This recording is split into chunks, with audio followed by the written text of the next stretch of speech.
De profesionales que forman parte del proyecto vieron que había una resistencia muy fuerte al hecho de aceptar la muerte. O sea, lloramos la muerte no por naturaleza, sino también por una parte social, ¿no?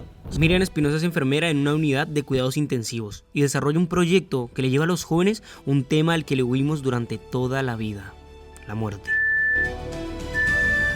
No, tienen que formar parte de ese proceso y le tienes que dar el espacio para poder despedirse. Y no, los cuidados paliativos lo que apuestan es vida mientras que estés aquí. ¿La religión romantiza la idea de la muerte? ¿Cómo hablar de esto con nuestros jóvenes? ¿Cómo se enseña a ser compasivo en una era en la que solo pensamos en nosotros mismos? Bueno, yo soy Miriam Espinosa, soy enfermera, llevo 10 años trabajando en la enfermería. Actualmente estoy en la unidad de cuidados intensivos de los Arcos del Mar Menor y también estoy haciendo el doctorado aquí en la Universidad de Murcia en Ciencias de la Salud. Bueno, mi tesis está inmersa en un proyecto, como comentaba, multicéntrico, que participamos 6 provincias, más de 40 investigadoras de estas provincias, y entre ellas también hay 3 doctorandas, yo una de ellas.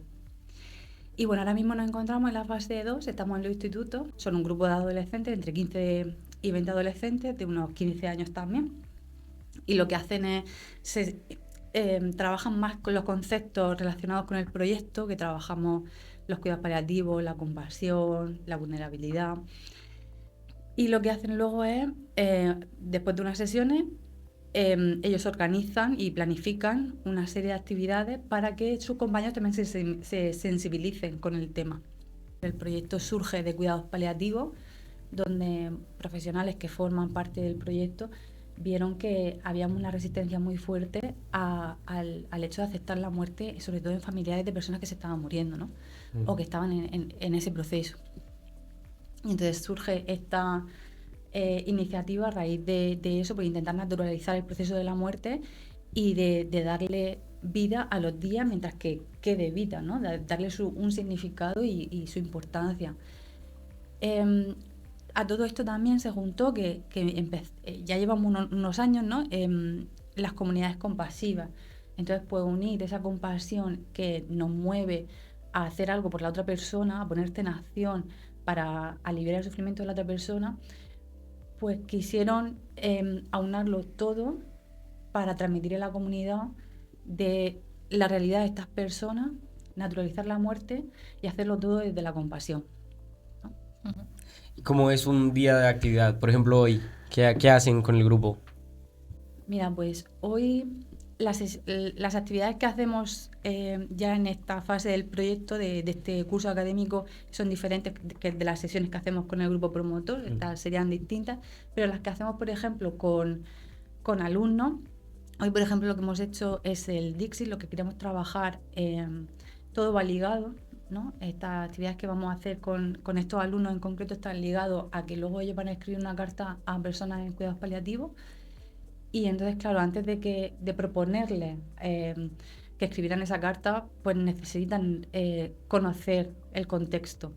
Entonces, lo que ideamos fue, junto con la profesora de psicología, que está enmarcada esta actividad en esta clase, fue, vamos a proponerles hablar de estos conceptos, que se puede hacer muy bien a través de un juego de Dixit, no jugando desde un tablero, sino simplemente con las cartas, para que identifiquen esas emociones, esas situaciones en ellos mismos, para así poder luego identificarlo en otras personas. Y a su vez, luego esto lo vamos a unir con otra sesión que tenemos el jueves, que ya ahí entramos en lo que son los cuidados paliativos.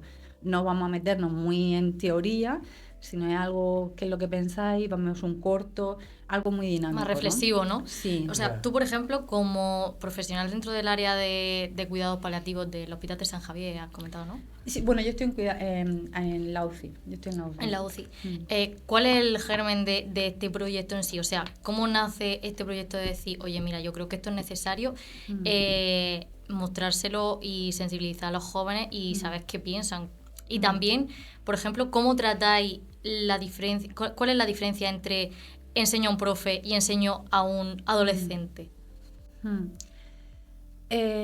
Bueno, se ha visto también en la literatura está bastante descrito que cuanto antes se hablen de estos temas, cuanto a edades más tempranas, Claro. mejor.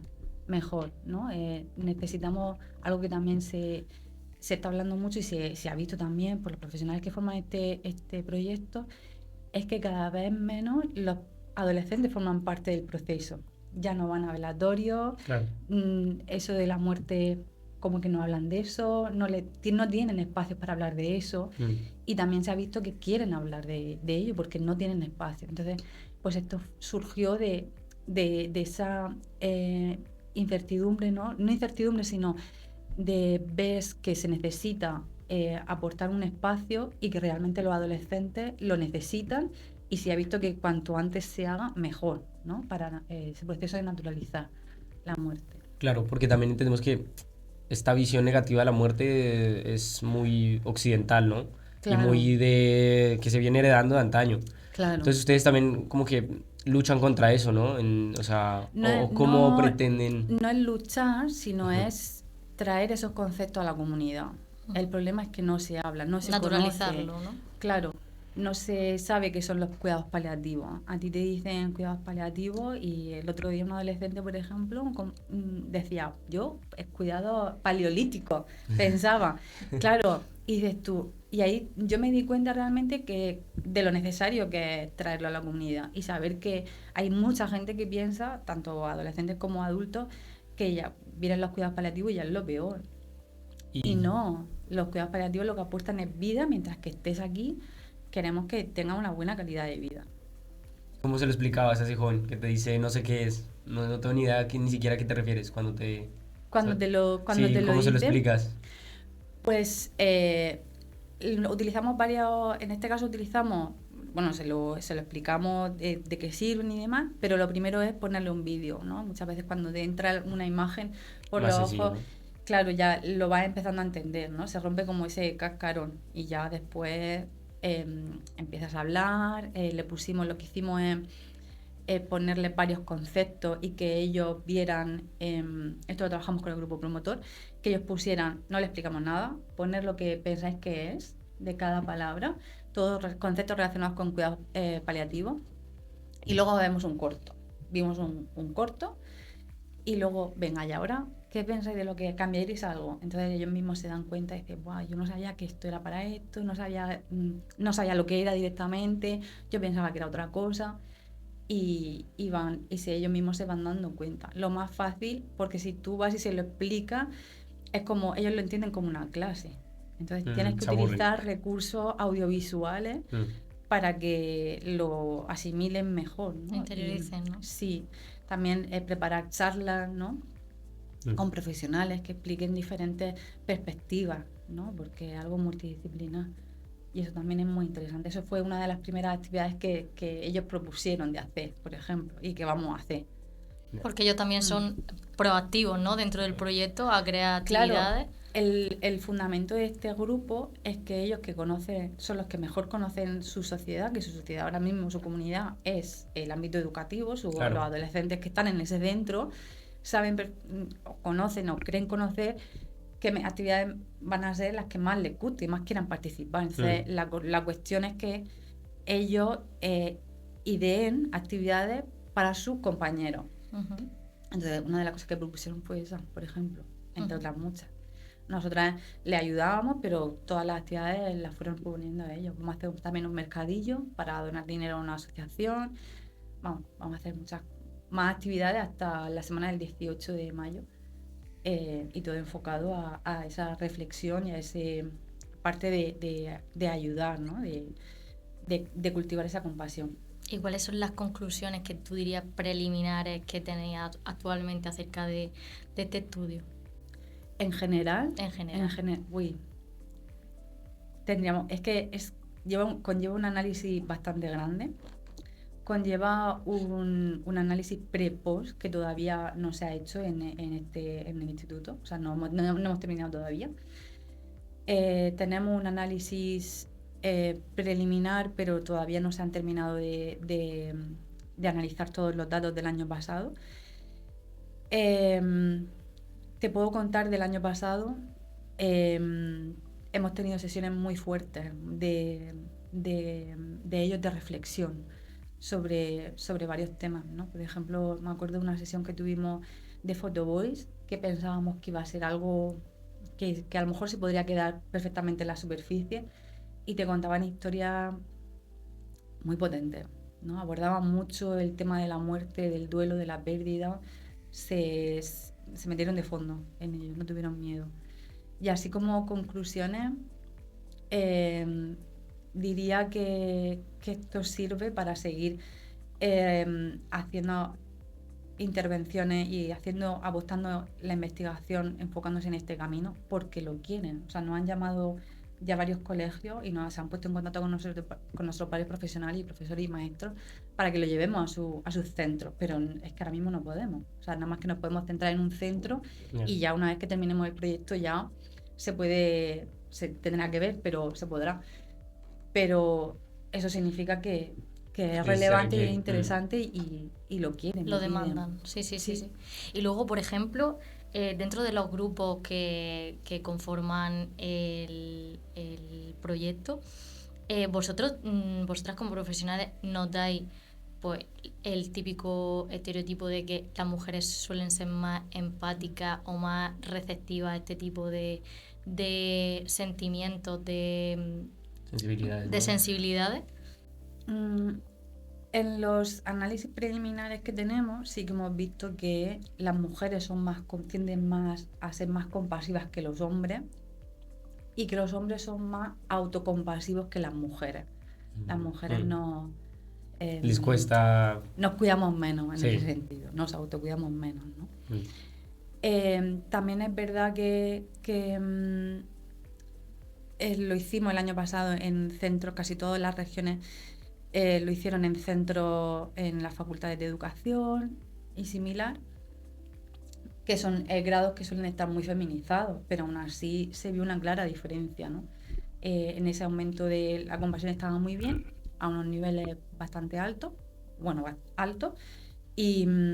pero la autocompasión y la ansiedad ante la muerte estaba bastante alta, cosa que quiere decir que tienen mucha ansiedad de hablar de la muerte. Y de hecho había gente que nos decía, inclusive en algunas de las actividades, yo si llego a saber que vais a hablar de esto, no vengo. Y te quedas como, ¿y si el día de mañana se te fallece un alumno o a un alumno se le muere y tienes que manejarlo en clase, ¿cómo lo vas a hacer? ¿No? Entonces como que llamaba la atención. Pero... más o menos un poco lo que vamos viendo. No es algo que podamos concluir, pero... Lo que has visto, ¿no? Nuestra experiencia de momento, sí. ¿Y tienes alguna de esas experiencias de eso, de lo que han vivido hasta ahora, que pudieras compartir, de algún momento que te haya marcado? ¿De algún momento que me haya marcado?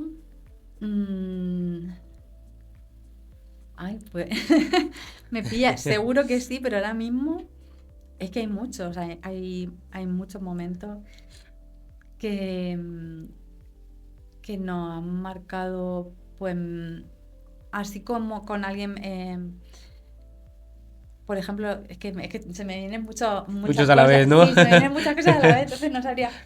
Por ejemplo, a mí me llamó mucho la atención, hicimos un muro en la universidad de Antes de morir quiero, que también lo vamos a hacer en el instituto, súper grande, en el hall de la Facultad de Educación, y yo decía, yo creo que no va a participar mucha gente, y bueno, fue viral. Sí. O sea, ya no solo es que participaran, recogimos casi 600 frases en 4 días, no solamente que participara muchísima gente, es que se hizo viral. O sea, en los WhatsApp nos contaban las compañeras que todas las fotos llenas en Instagram, y se volvió súper viral, y ahí tenía frases de todo, frases de quiero volver a ver a mi familia, como frases de quiero terminar la carrera, ¿sabes? Tenía un poco de todo. ¿Bajo qué hashtag se utilizó la acción? O sea, lo agrupasteis bajo un hashtag tuyo, ¿no? ¿O bajo una cuenta, o cómo lo hicisteis? Bueno, nosotros tenemos cuentas en redes sociales. Tenemos en X, YouTube, en Instagram y en Facebook. No sé si lo pusimos Before I Die, lo pusimos en inglés porque esta iniciativa no es nuestra, viene de Estados Unidos. La adaptasteis, ¿no? Sí, y la adaptamos. Ellos lo que hacen es construyen, bueno, no es que construyan, sino aprovechan una pared y con pintura de tiza, de pizarra, perdón, lo edifican, lo hacen. Nosotros lo que hicimos fue poner un papel tiza, papel pizarra y Ujú. con tizas y ya está. Pero no sé, no me acuerdo si fue con ese hashtag o Muro antes de morir quiero, no me acuerdo muy bien, no lo recuerdo muy bien. Lo buscaremos, lo Lo buscaremos. buscaremos. Sí, sí, sí. Pero Sí, si buscáis Proyecto Compás en seguro sale, ¿no? Instagram, lo tenemos. Ya, Vale. ya, ya. Y a ti qué, o sea, porque claro, todo el proyecto gira en torno a la muerte, ¿no? O sea, bueno, no a la muerte en sí, pero sí a lo que simboliza en la sociedad, ¿no? Sí. ¿A ti qué te sensibilizó? O sea, ¿qué te llamó Mm. qué te hizo entender que eso era importante? Porque es único. Es que no hay. Mira, para ponerte, o sea, cuando yo me matriculé, tú tienes que pasar, pues, ves varias líneas, ¿no? Del doctorado y la que más te interesa, pues, allí. Y yo ya llevaba mi idea. Cuando a mí me dijeron, tu idea está genial, la podemos llevar a cabo si quieres, pero quiero que sepas que también está esta idea. Y es que no me lo pensé, porque es que no se habla de la muerte en las aulas, ni en las aulas ni en ningún sitio, en el hospital tampoco hay cabida. Bueno, en el área 7 sí que yo he participado en algún curso que se ha dado, pero brevemente. Y de la compasión menos todavía. De hecho, nosotros hicimos una revisión sistemática y empezamos, queríamos enfocarla en la compasión y tuvimos que cambiar de foco Enfoque. porque no habían estudios. Entonces, Mm. eso te refuerza más la idea de lo De lo importante. necesario que es. Claro, de reportar todas las actividades que estamos haciendo, son necesarias reportarlas también a la investigación, para que si el día de mañana alguien dentro de 4, 5, 10 años quiere hacer algo, que tenga esa base de decir, pues mira, esta intervención sí que funciona, o esta actividad sí que funciona en este instituto, voy a llevarla a cabo, ¿no? Tienes tu base científica también, ¿no? Y de compartir con la sociedad de lo que se está haciendo, porque si hacemos pero no publicamos, pues Claro. como si no No haces se nada. evoluciona, ¿no? Claro, Mm. claro. Y cambió tu visión? O sea, de antes de empezar a investigar, ahora que está mucho más avanzado, ¿ha cambiado tu visión de cómo veías la muerte, la compasión? Pues mira, en el transcurso bueno, yo como enfermera sí que nos vamos reconstruyendo, trabajando estos términos, pero no a este nivel tan profundo, ¿no? Y sí que te das cuenta de que yo, por ejemplo, en mi postura, lo que me di cuenta es que habían duelos que yo no pensaba que eran duelos, por ejemplo, y dije, uy, pues yo tenía este duelo y yo no sabía que esto era un duelo. Te pregunté ¡Qué sobre si ha padre! cambiado tu percepción. ¿Se ha cambiado tu Sí. percepción sobre la muerte y sobre... Las piscinas también, por favor. Bueno, sí, vamos a eso. Si ha cambiado tu percepción. me preguntas si ha cambiado Sí. mi percepción sobre la muerte. Bueno, yo es que ya por mi profesión y por mi trayectoria de vida, que he tenido varias muertes muy significativas en mi vida, pues creo que la tenía bastante trabajada. Sí que la sigo trabajando porque eso siempre se puede aprender algo de las perspectivas de cada uno, de cómo lo ven y cómo lo sienten. Y como te decía, sí que te das cuenta que hay mucho, he aprendido que hay muchos tipos de duelo, aunque yo ya lo sabía, pero yo no sabía que hay algo que yo no pensaba que fuera un duelo, era realmente un duelo, ¿no? Entonces pues me tocó ahí unos días trabajarlo y genial. Claro que de hecho se dice que la sanitaria, las personas profesionales los profesionales y las profesionales que trabajan dentro del área sanitaria tienden a inmunizarse ante la muerte. Pero eso tiene que ser totalmente un bulo, porque es que no me lo creo. O sea, es que al final, tarde o temprano, aunque no todas, siempre alguna te tiene que tocar. Hombre, claro que te toca. Mm. Mira, me acuerdo. Sí que es verdad que tú lo vas viendo, entonces te vas preparando muchas veces. Otras veces no te da tiempo a prepararte. Y me acuerdo de una muerte que tuvimos, un paciente que ya ingresó, que había fallecido. O sea, ingresó para ver sí, pero no. Y claro, pues te toca, cuando viene la familia, te toca más todavía porque sientes la pérdida que ellos están sintiendo y te da rabia, ¿no? El decir, jolín, porque tienen que vivir por esto, te emociona, pero es que te vas a emocionar hoy, mañana y siempre. Es que si en el momento en que no me emocione por algo que estoy viviendo, ahí ya sí que me preocuparía, ¿no? Esto lo hablaba también con una alumna el año pasado, que es normal que te emociones y que te remueva. Otra cosa es que te lo lleves y se te quede ahí y esté ahí rumiando y te esté interfiriendo mucho en tu día a día. Pero que cuando sucede que te remueva, es que es inevitable, somos personas, somos humanos, o sea, es inevitable. Y a vosotros como profesionales también, ¿cómo han formado a afrontar ese momento? Yo formación como tal, reglada, no he tenido, ¿vale? Ahora sí que se trabaja más, por ejemplo, en la Universidad de Murcia sí que sé que se trabaja más en la asignatura de cuidados paliativos, pero yo cuando estudié era una optativa en la universidad en la que yo estudié. Trabajamos algo de pérdida, recuerdo el primer año en la asignatura de psicosocial, pero son cosas muy que se quedan como un poco en la superficie porque es que no te da tiempo a más, que no es por nada, que no te da tiempo y no tienes más formación. Formación reglada como tal no hay. Entonces, hay muy pocas universidades que apuesten por ello. Como que tienes que aprender tú sobre la marcha y a través de tus compañeras, ¿no? Supongo que también ellas son las que al final te van como guiando un poco de, pues mira, esto a lo mejor lo debería hacer así, tratas con los familiares, a lo mejor podrías decir esto. O sea, claro, los cuidados ante la muerte eso sí que pasas por ellos todos. O sea, sí te enseñan cómo se hace. Y las prácticas también, alguna vez te puede tocar verlo y aprender cómo es. Pero es que hay un cuidado que se sigue invisibilizando detrás, que es lo que tú decías, ¿no? El cuidado de la familia, el cuidado todavía al paciente que está todavía y cuando ya fallece, ese cuidado de después, ¿no? Y lo que pasa es que esa es la parte que no te forman tanto, ¿no? Entonces, pues te vas formando con la experiencia, con tus motivaciones personales, que tú quieras seguir formándote y seguir comprendiendo ese ámbito. Y básicamente parte de ti, también de lo que tú vivas en tus experiencias personales también. Se nota mucho cuando una persona tiene más experiencia, menos experiencia laboral y también personal. También vimos que hiciste tu práctica dentro de la unidad de salud medioambiental de pediátrica de la... Bueno, eso fue hace muchos años. Sí, sí. Pero bueno, ahí también puede ser que se cultivase un poco ese germen, por decir, el mirar hacia la familia, ¿no? Mirar un poco hacia no solo pues el paciente en sí, sino hacia el entorno que rodea al paciente. Cuéntanos un poco cómo fue esa experiencia. Bueno, eso fue porque a mí ya me empezaba a picar un poco el bichillo de la investigación.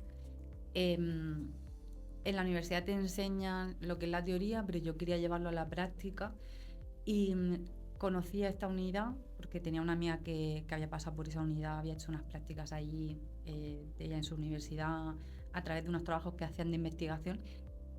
Y entonces dije, bueno, pues mi último verano, ya empezaba cuarto, antes de empezar cuarto eran las últimas extracurriculares que me podía pedir. Dije, pues me pido estas extracurriculares y en este servicio, porque sabía que no iba a pasar por ahí en mi resto de prácticas.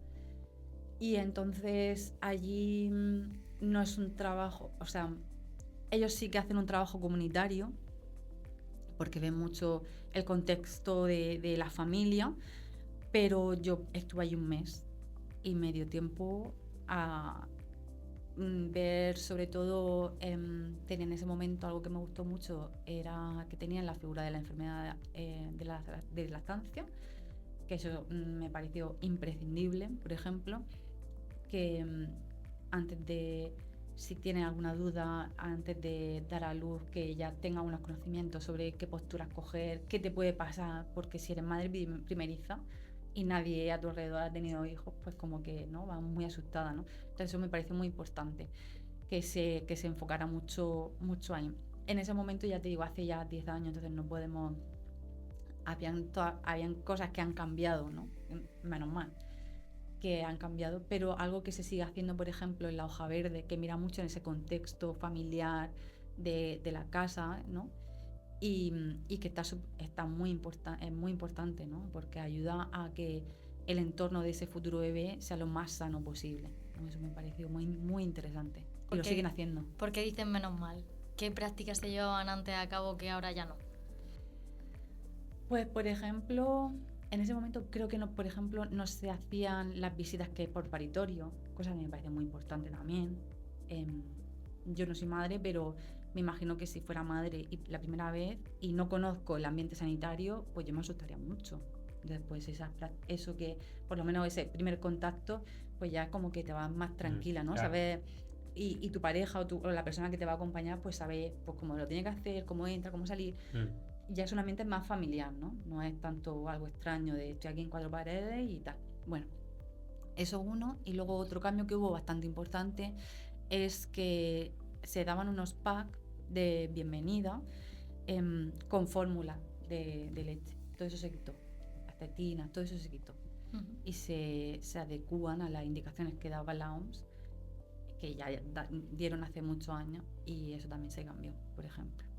Y luego, por ejemplo,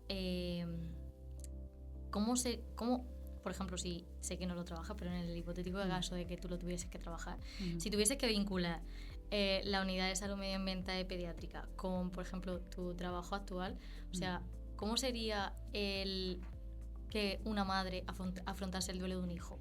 ¿Cómo crees que sería? Eso ya es distinto. Eso es distinto. Eso habría que conectarlo con... Hay personas en Murcia, no me acuerdo muy bien de su nombre, pero hay una mujer que trabaja el duelo perinatal. De hecho, hay sesiones, hay unas jornadas del duelo perinatal que son ahora o han sido ya. No me acuerdo muy bien de la fecha. Y eso es distinto de manejar, es diferente. Esto se enfoca más a los cuidados paliativos, al trabajo en la comunidad, ¿no? Y un duelo perinatal, yo es que ahí no me metería ahora mismo. O sea, hay personas que están muy formadas en eso y llevan muchos años trabajando en eso. ¿Pero crees que debería existir también esa figura o esa formación? ¿De duelo perinatal? Por supuesto. Por supuesto. Porque cada vez más a través de redes sociales se conocen, bueno, y yo tengo varias conocidas que han tenido que vivir ese duelo perinatal y no es nada fácil, ni a nivel emocional, en la familia, ni a nivel de pareja, si estás en pareja, no es nada sencillo. Por eso no es lo mismo. Por eso digo que no lo veo como unir porque es que es totalmente distinto. O sea, que podremos trabajar juntos en sensibilizar a la población sobre sí, pero para trabajar un duelo perinatal, eso se requiere profesionales especializados. Es distinto. Claro. Y en cuanto, bueno, saliendo ahí un poco de eso y profundizando en lo que... y profundizando en lo que trabajas ahora, ¿cómo crees que podría uno, desde el tú a tú, ¿no? Con sus conocidos, con sus amigos, familiares, ir sensibilizando sobre este tema? O sea, ¿cómo llevaría uno a la mesa el hablar de la muerte? ¿Sabes? Que suena fuerte, pero que es necesario, ¿no? No. Muy bien. Pues mira, yo te diría que ¿qué quieres hacer? Yo te diría simplemente esta pregunta, que tú la pusieras en la mesa. ¿Qué quieres hacer cuando mueras? ¿Qué quieres que hagamos con tu cuerpo cuando mueras?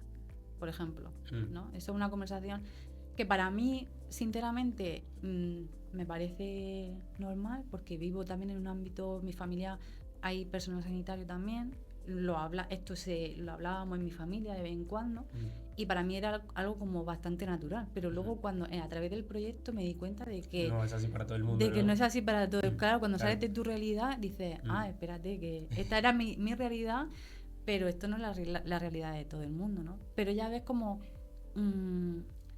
algún estudiante, por ejemplo, el año pasado sí que nos comentaba que hablaba con su familia de la muerte a través de esta pregunta, ¿no? Simplemente preguntar, ¿qué quieres que hagamos cuando mueras? ¿Cómo quieres que sea tu funeral, por ejemplo? ¿No? ¿Y hay resistencia de parte del adulto? Por ellos que han tenido en su familia, por si no han contado que habéis... a mí el caso que me contaron, no hubo resistencia, todo lo contrario, se sintieron más más unidos, un poquito más unidos, ¿no? Pero no ha habido resistencia. Hay algún caso que te dice, sí, a mí mi madre me dijo que no quería hablar del Claro, tema, ¿no? claro, es que hay un miedo además, Sí. o sea, alrededor de la muerte suele haber miedo, porque es Sí, incierto, sí, porque sí. ¿cómo manejan ese miedo? Porque entiendo yo que de pronto para el joven no se desarrolla tanto ese miedo porque al final el joven no termina de entender la gravedad de eso, o no O que dimensiona. lo ve muy lejano. Claro, lo ve muy Mm. lejano, no dimensiona Mm. y de pronto no se le desarrolla. Pero ¿has visto de pronto que los jóvenes tengan ese miedo o se lo toman más? Hablan menos, sí que es verdad que hablan, les Solo- cuesta un poquito hablar sobre el tema, Ujú, pero al final sí que, si le das su espacio, sí que se abren, ¿no? Sí que es verdad que son muy jóvenes y todavía como que lo ven lejos, pero bueno, hablas de la muerte con ellos a través de las pérdidas, ¿no?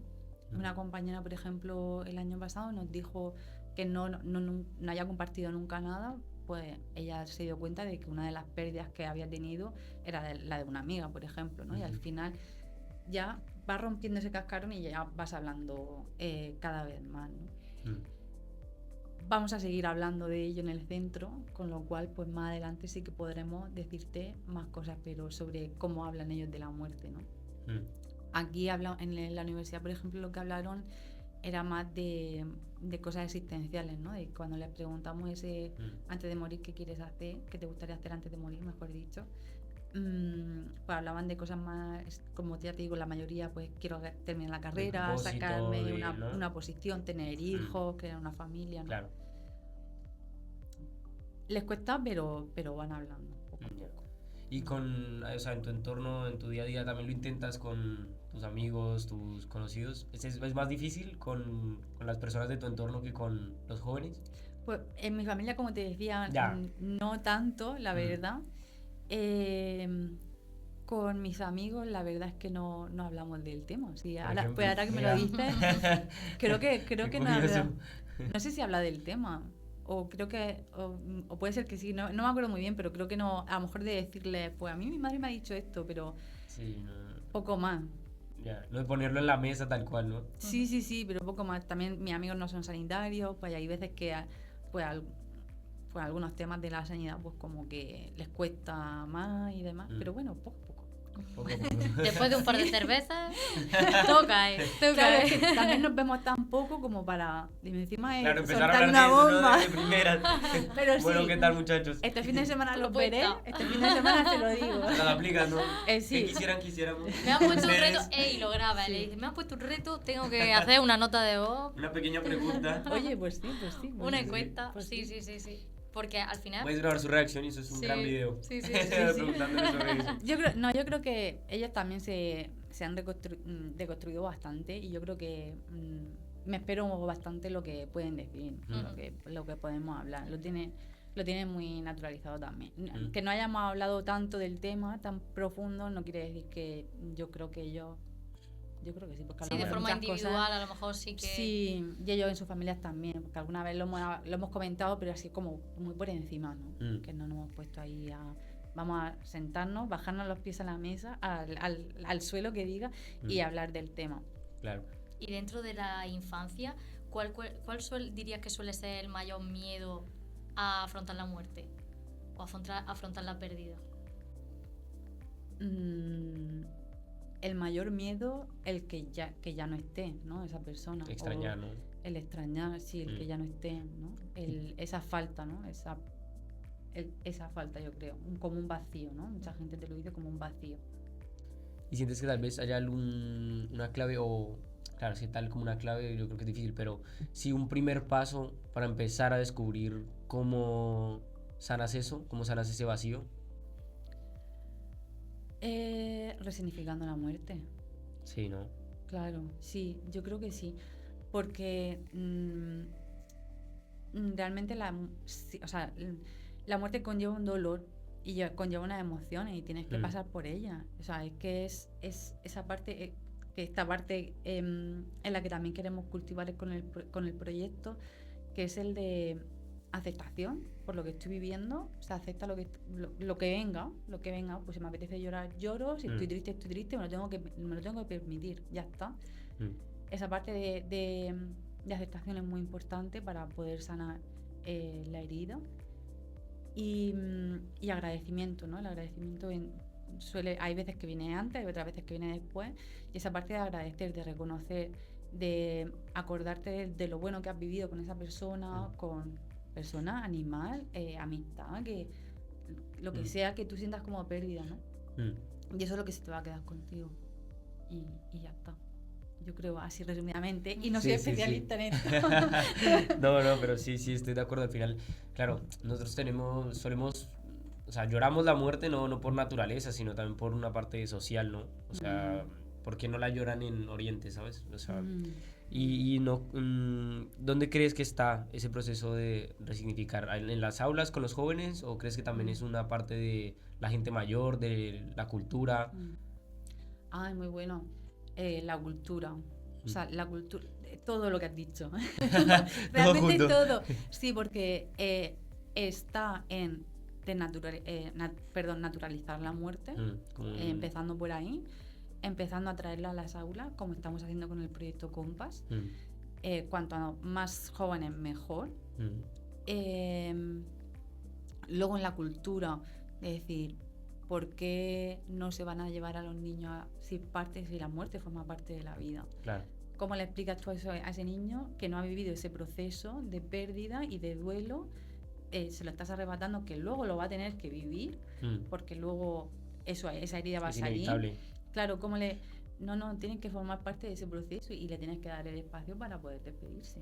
Al igual que nosotros hacemos en los hospitales, que le damos un espacio a la familia, un tiempo obviamente prudencial, pero le damos un tiempo para que se puedan despedir porque es parte también de su proceso y ese cuidado también lo tenemos que hacer nosotros en el hospital. ¿Cuál es el protocolo que tenéis vosotros a la hora de despedir a un enfermo? O sea, ¿cómo actuáis?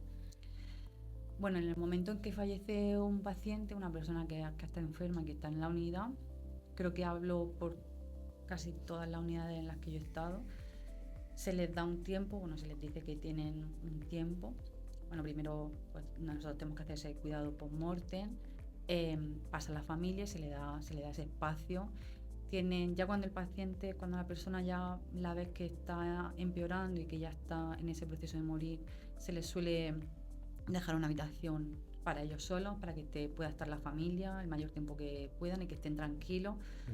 Se le ofrece apoyo.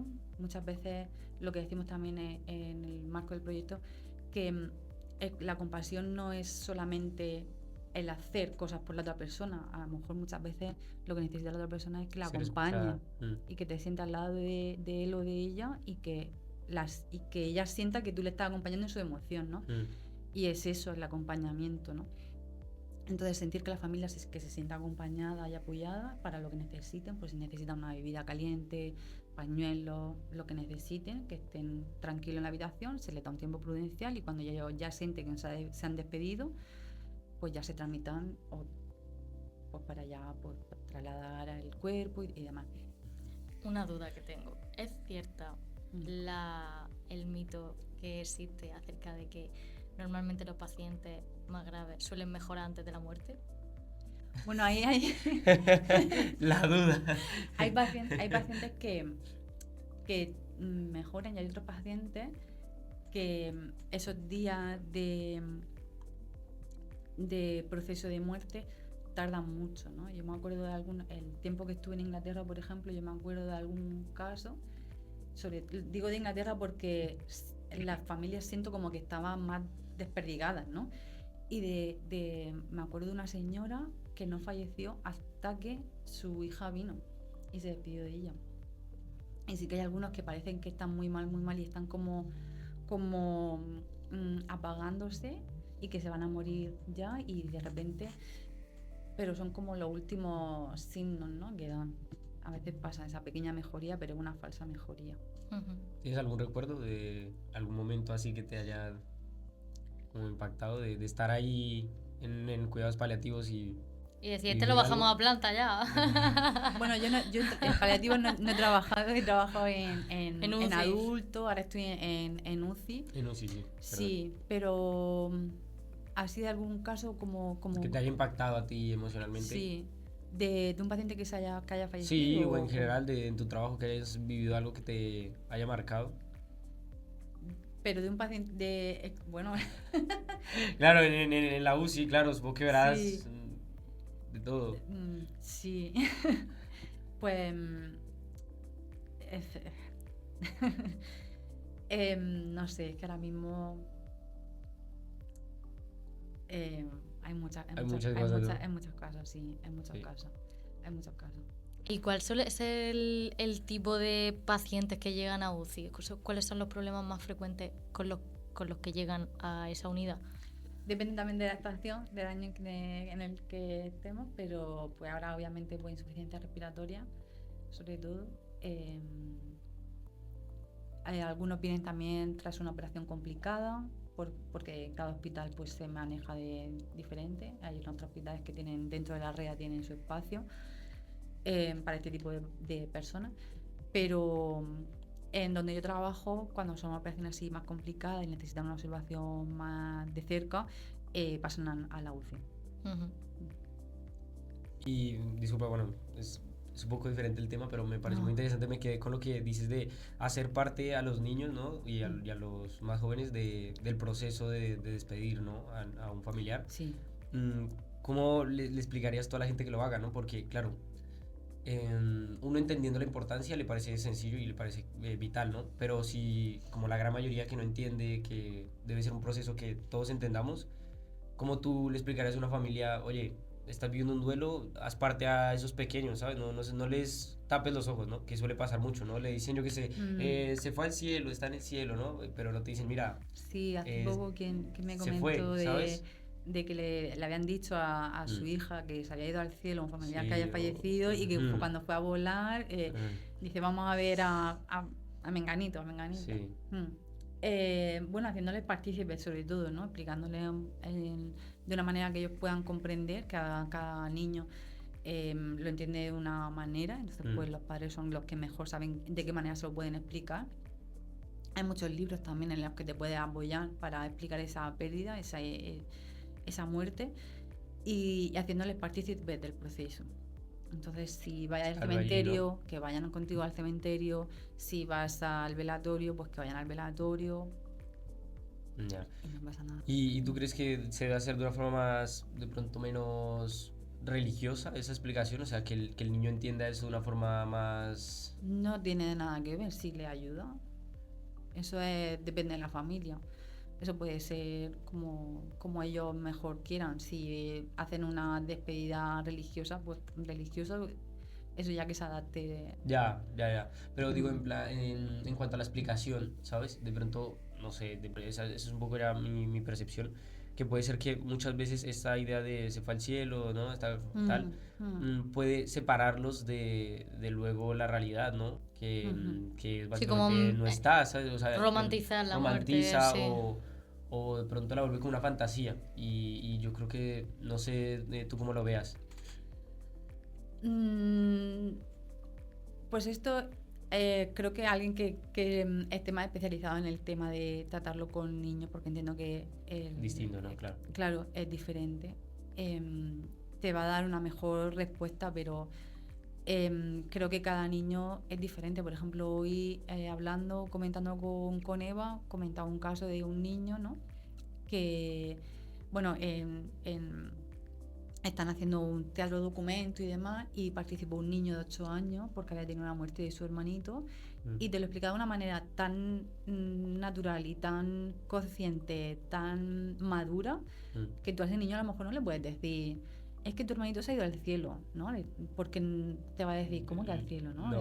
Porque es que Claro. depende de la madurez de cada niño, entonces pues no te sabría decir porque es que depende mucho. Claro, que Depende yo mucho. creo que al final también al romantizarle la idea de muerte también como que no lo dejan madurar, ¿no? Yo creo. Y es que a lo mejor que hay niños que no lo entienden así, ¿no? Por ejemplo. Pues hay un podcast de RTV Play de Ignatius Farrell Sí. que habla sobre la muerte con Ellen Dutty, que es una escritora, Y Ah, qué está bueno. súper bien, o sea, Qué vamos, bueno. si se lo quieres poner a tus alumnos, Sí. le encantaría, porque es un podcast sobre filosofía con niños, entonces reflexiona con niños bueno. acerca de conceptos como la muerte, la poesía, el baile, y está súper bien, o sea Qué que chulo, si qué algún día chulo. lo quieres poner en tus sesiones, Sí, ahora cuando me tomo nota. sí, está súper chulo, Sí, la sí, verdad, sí, y sí. ve a los niños reflexionar acerca de la muerte y te quedas fascinado, sí. Qué interesante. Sí. Oye, pues está muy chulo. Sí, porque en la página web tenemos muchos recursos y bueno, pues no, claro, pues nos viene genial. Sí, sí, sí, sí. Sí, perfecto. Bueno, muchas pues nada, gracias. Miriam, pues hasta aquí yo creo, ¿no? ¿Tú Sí, tienes alguna sí. pregunta más? Sí, eso, si quieres ya terminar de cerrar tu proyecto, de terminar de mostrarnos, Sí. de decirnos y hacerle entender a la gente el valor, invitarle, no sé si la gente puede participar de alguna forma, entrar a tu página, Ujú. seguirlos. Al final Bueno, es como pueden... el apoyo, ¿no? Sí, ellos pues, bueno, quien quiera conocer el proyecto, estamos en redes sociales, estamos en X, en Instagram, en YouTube, en Facebook. Tenemos página web también, Proyecto Ujú. Compass. Es muy identificativo porque es una mariposa. Ujú. Ahí colgamos en Instagram, bueno, en todas las redes sociales estamos muy activos y colgamos todas las actividades que se hacen en todos los centros. Y bueno, pues nos pueden contactar sin problema y solemos responder bastante rápido. Que quien quiera participar, bueno, ponerse en contacto con nosotros, pues Lo puede hacer, ¿no? sí, porque ahora mismo la participación sí que es verdad que está centrado solamente en los centros en donde estamos. Pero bueno, que estamos abiertos al diálogo y a la comunicación Sí. y a crear redes, que Sí, de porque eso se Lo más trata. importante. ¿Tú crees que al final se podría replicar o sea, podréis estandarizar, hacer como una especie de estandarización del proyecto para que se pueda replicar en otros sitios y tal? Sí, claro, este proyecto se puede, una vez que ya esté terminado, se puede llevar a cualquier otro centro y se puede adaptar. O sea, no tienen por qué ser estas actividades. Lo mismo en otro centro Sí, les vienen mejor ujú. otro tipo de actividades. Ujú. Y está también bien lícito también y es perfecto. Pero la manera, la estructura, claro, se puede, para eso está hecho, ¿no? Para que se pueda replicar, ¿no? En otro ámbito. Sí, por supuesto, por Sí, supuesto. al final lo que más importa es el aprendizaje, ¿no?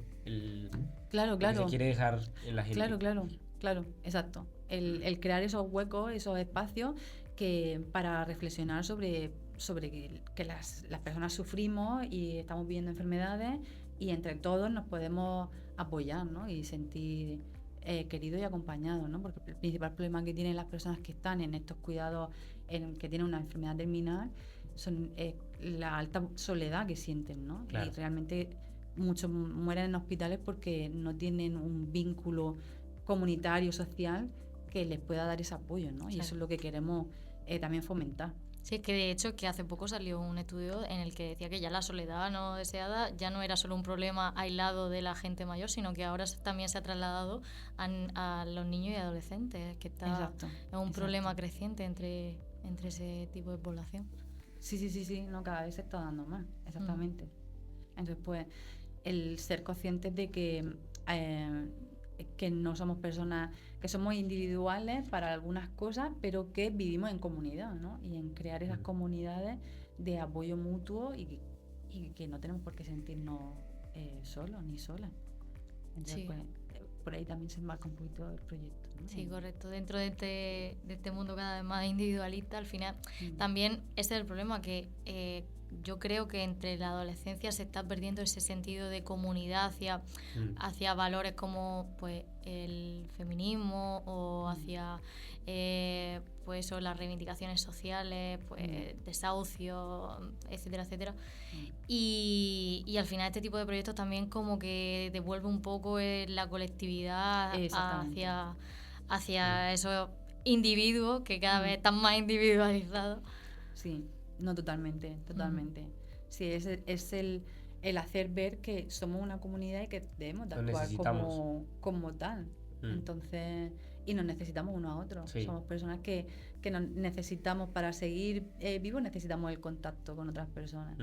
Entonces no tenemos por qué, ya me aparto, ¿no? Si estás viviendo algo que a mí no me gusta, pues me aparto. No, todo lo contrario, podemos estar presentes y sentirnos, ¿no? Integrarnos y Uf, tal. yo tengo ahí una pregunta Venga, que va, quiero dale. hacer porque Sí.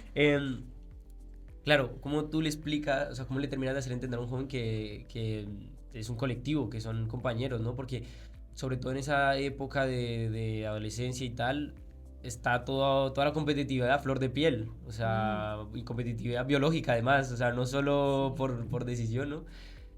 ¿Cómo les explicas?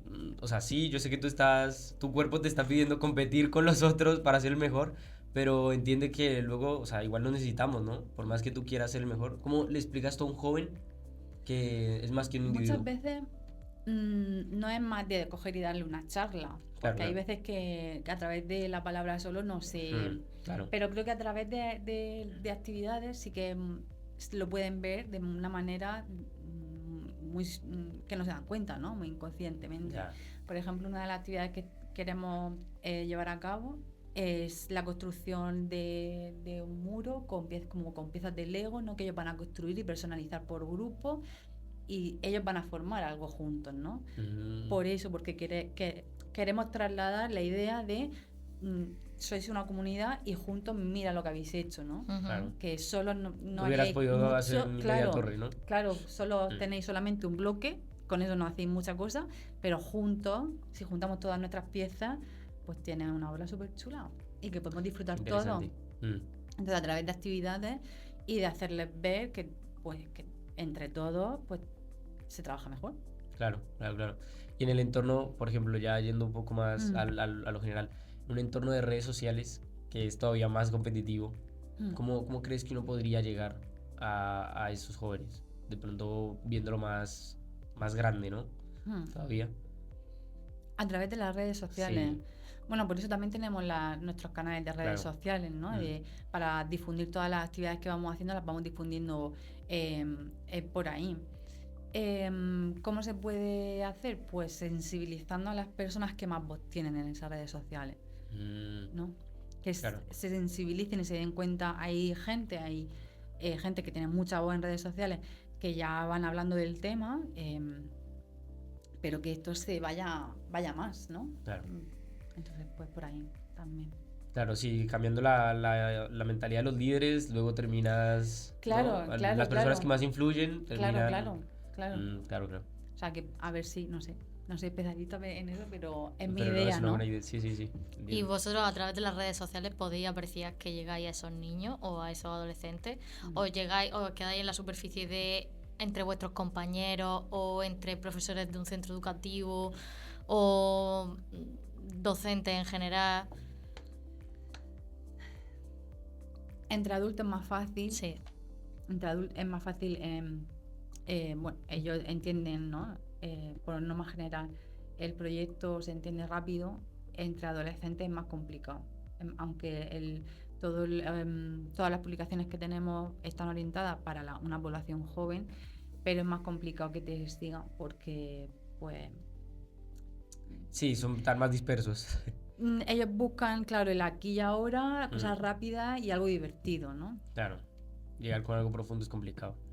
Sí, exacto. Hay algunos, si te siguen, o sea, la mayoría son adolescentes, pero todavía ahí cuesta un poco. Desde aquí un llamado de emergencia. Para que tú vuelvas. Para los enfermeros jóvenes que estén opositando o Sí, que se sí. estén planteando hacerle ir de nuestra comunidad Ola Blue, por favor, que sigan Ser al parte del proyecto. proyecto, sí. No, nos los vamos a traer 100%, ya te digo yo. Muchas gracias. Genial, nada. A ver, podríamos seguir hablando otras 2 horas, pero Sí. ya tenemos que irnos. Pues nada, lastimosamente. Miriam, muchísimas gracias. Ha sido un placer conocerte, conocer Muchas vuestro gracias. trabajo. Interesante. Y nada, que esto te haya servido para llegar un poquito a esos sitios donde necesitas llegar y ya está. Muchas Y gracias enhorabuena. a vosotros. Gracias. Muchas gracias. Muchas gracias a vosotros por darnos esta oportunidad. La verdad es que no me lo esperaba y agradecida, muy agradecida.